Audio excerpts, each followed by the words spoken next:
Hey guys, welcome and ting and ting and ting. And I'm back with another one for you. And it's been a while, but we're going back to Canada. We're going back to Canada. This one was given to me by someone. And I can't remember the lady's name, but I do believe she said that her father was Jamaican. And so I hope you're still there. I'm just getting to it, and I apologize. This one is called 28 Moments of Black Canadian History, Africville. So let's go ahead and YouTube and simmer, see what's going on with this here. And I'm a teacher. As an educator, in all aspects, I see myself as an active, inclusive, and a lifelong learner. My philosophy of education is pretty complex. I tend to use pedagogies that promote active interaction with the curriculum, but also create a passionate and purposeful learning environment. Now, I strongly believe that learning should be reciprocal, where we learn from each other in a safe space that's socially and culturally and academically inclusive. Now, I believe inclusivity is not limited to just cultural and social differences, but is also the process of recognition, reflection, and acceptance, which is why I was so excited to do this project. In this space, we get to share our experiences as Black Canadians, share our history, our past, our present, so that others can learn and do better in the future. So here's my story. I was born and raised in Bronx, New York. Now here's the thing, and I can't stress that enough. It is important, it's imperative to learn your history. Bob Marley used to sing in his songs all the time, if you don't know where you come from, you don't know where you're going. That's so important. But it's also important to see it as a history. It's not better than, it's not worse than. What you might call uncivilized might be civilized for them, what they're doing. Just because it's different what they do culturally, religiously, politically.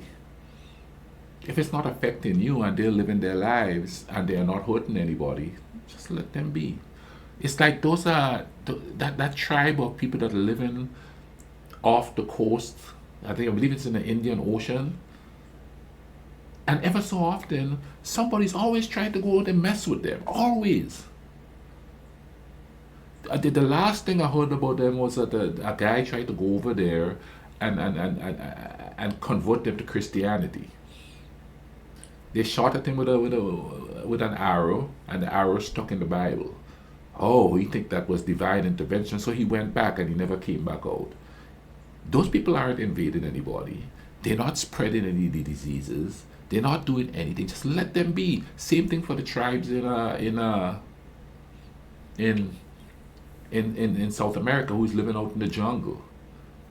Somebody had said to me that you're romanticizing that lifestyle.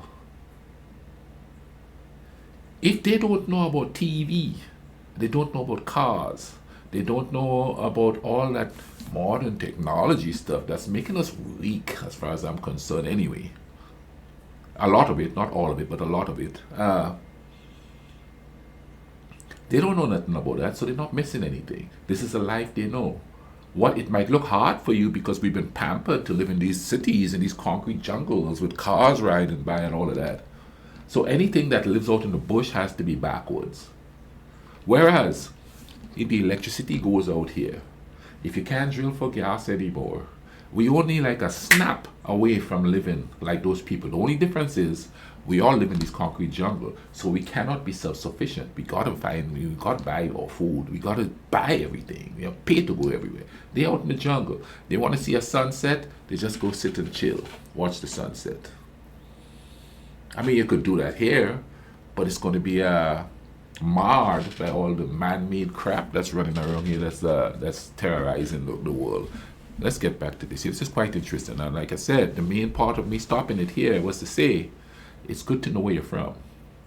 As long as it doesn't go to the point where, well, we are better. We did this. We were the first. It doesn't matter. We're here right now. We are here right now. We are looking at each other. We have created weapons to destroy each other.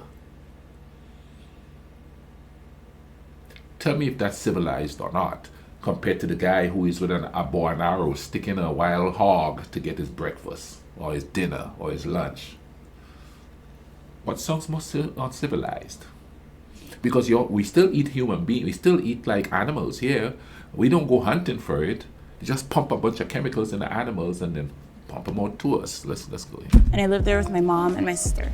Unfortunately, my mom got really sick, and so I had to move to Canada and live with some family here.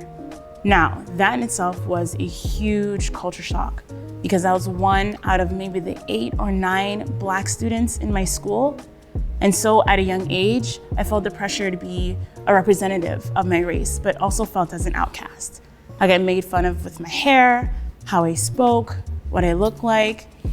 And when it came to Black History Month, I remember learning about Martin Luther King, Rosa Parks, Harriet Tubman, all Black historic American icons.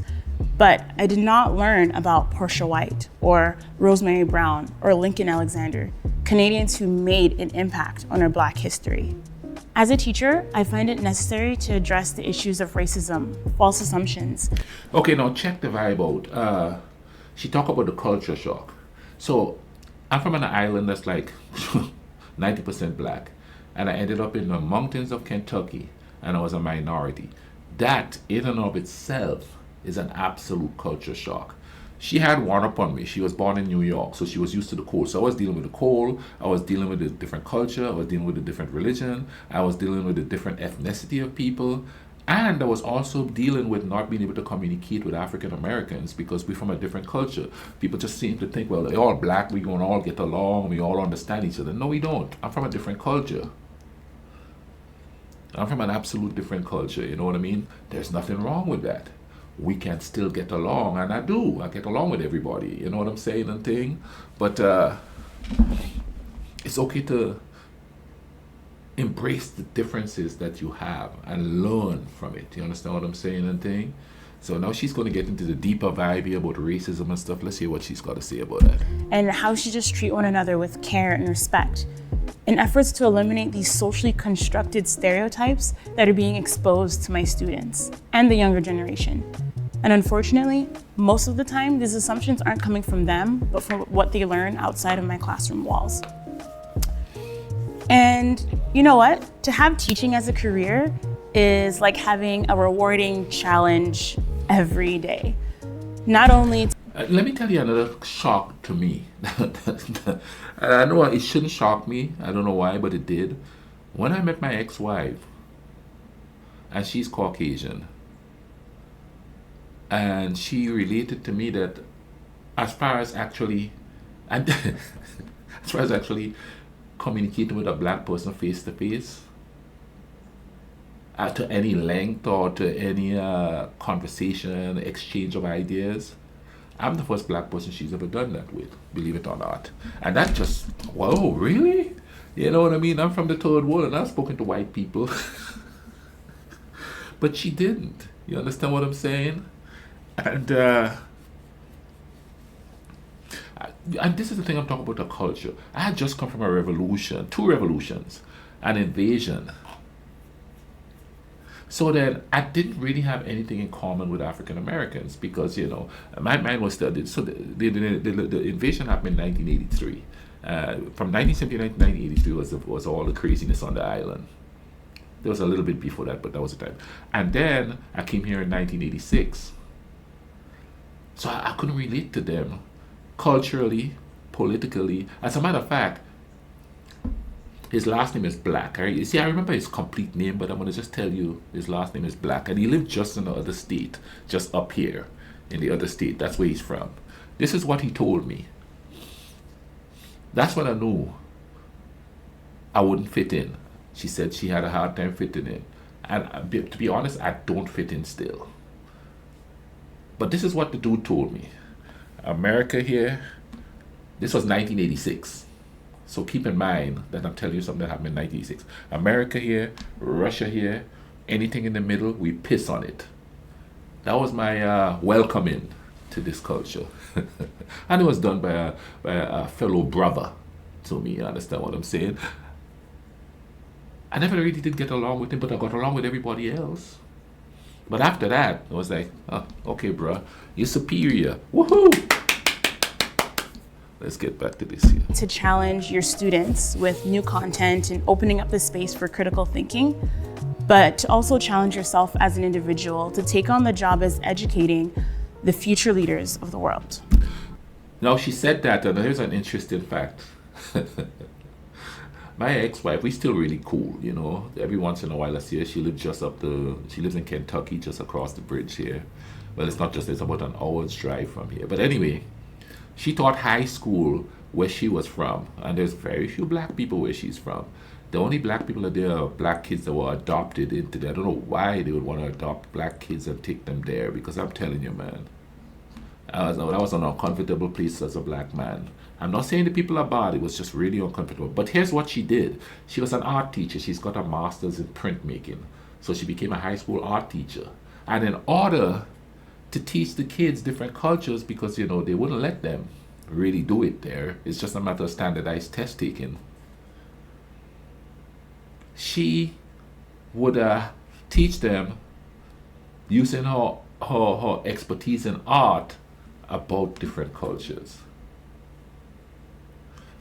So she was teaching them about Islam and art that comes out from countries in Islam and stuff. And she was teaching them about Africa and art that comes out in Africa and South America. And another thing she does too is, well, she retired now. Another thing she used to do is, like, every year she would bring at least 15 of her classmates down here to Huntington, where I am, in West Virginia, to go to like an art show that the university was having, you know, to see if kids would want to come there to go to art school. And she would always have me go talk to the kids and be around the kids so that they could experience different cultures, a different culture. As a matter of fact, some of those kids are still on my Facebook page. So, you know, the beauty of that is that they were exposed to something different when they dealt with me. And she made sure that she exposed them to different cultures through her art. You know, you see why we're still friends, right? Let's get back to this here.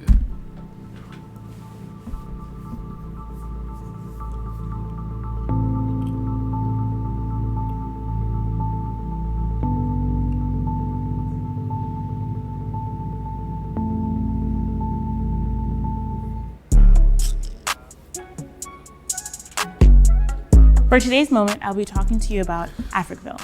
Africville was an African-Canadian village founded in the mid-18th century in the north end of Halifax. The Black presence in this land dates way back to 1848, and research shows that the community continued to exist 150 years after that. Freed slaves, Jamaican Maroons, and Black refugees from the War of 1812 all made up this close-knit community, where there are stores, schools, a post office, a Baptist church. Essentially, Black prosperity existed here. However, the local government systematically destroyed this thriving, independent neighborhood. Although taxes were collected in Africville, the government of Halifax refused to provide simple services such as paved roads, garbage collection, sewers, and even running water. Wow. The government further worsened the community's circumstances by building undesirable developments around the area, like a hospital filled with infectious diseases, a prison, and a human waste dump. These horrible measures were left in place until the neighborhood was demolished in 1964.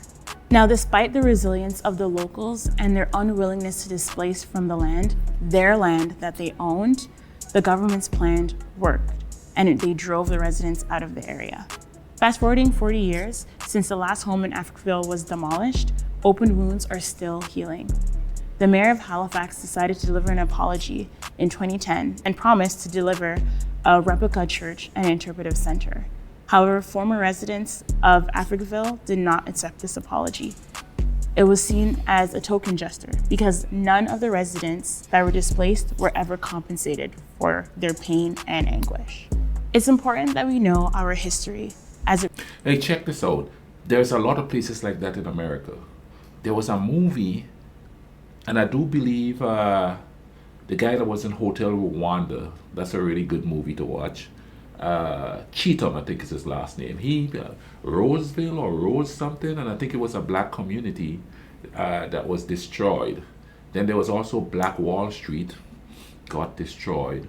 And I was watching something the other day on history, and it seemed that there's a lot of places that are now lakes that if you go down to the bottom of it, you'll see there's houses and stuff in those lakes because they got rid of the black neighborhood and they just flood the place. Let's just bury that under some water. So that kind of stuff happens everywhere. And I know that especially in places like Romania and Serbia and Croatia and all those places, they totally understand when a stronger group comes in and just destroy what you have to create what they think is utopia for them and theirs. And this is the reason why when I was told that, oh yeah, they're living up in the jungle, you're romanticizing it. At least they're free. They ain't gotta worry about no bloody government telling them what to do. They live out in that jungle there. They're free. Of course, corporations are infringing on them in South America, cutting down all the trees and doing all that crazy stuff and mining for gold and all that. They're just going deeper and deeper into these people's territory. You know what I mean? How is that progress when you're destroying everything those people know? It represents our oppression faced by Black Canadians and challenges the narrative of there's no racism in Canada, which isn't true. It is now time for us to uncover our Black Canadian history. So here's my question to you. As a community of learners, what are we gonna do to educate our students about our Black Canadian experiences from the past and the present? What steps are we gonna take to make sure that our future is better informed than we were? So we can finally learn from the past and to create a better future that is positive, restorative, and has a justified change for the global community. For more information, click on the links below. Okay, thank you. That was quite interesting. The lady that suggested I watch this is quite interesting. Let me put my 2 cents in the vibe here. Now, a lot of people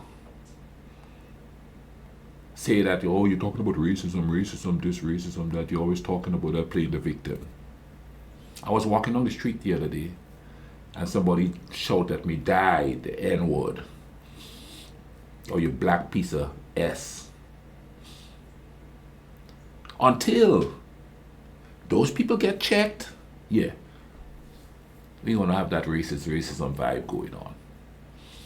And I could tell you stories. I don't harp on it. But I could tell you stories, man. I didn't have that problem when I was on the island. When I landed here, ooh, I could tell you stories about getting chased with baseball bats. Die. You understand? I could tell you stories about walking down the streets here and getting bottles thrown at me. You, Anna, we ought to strain you up. Yeah, I have that stuff happen to me. I don't let it bother me per se. I'm the type of person, say what you want, but stay over there. You step up, we're going to have an issue. And I'm not a violent type of person, but I will defend myself at any cost. You understand what I'm saying? But anyway, this was quite interesting. Thank you for suggesting it. I'm going to have to look in more to this. And it doesn't matter what country from where you're from. We all human beings. And we got to start respecting each other. 2024, man. It just started. Let's make this trending. Go out and love a stranger. I'll leave a link to this video in the description. Y'all can go check it out and thing. Y'all take care of each other, alright? Please do. Stop the fussing and fighting. Brothers, stop the fussing and fighting. Sisters, cool runnings.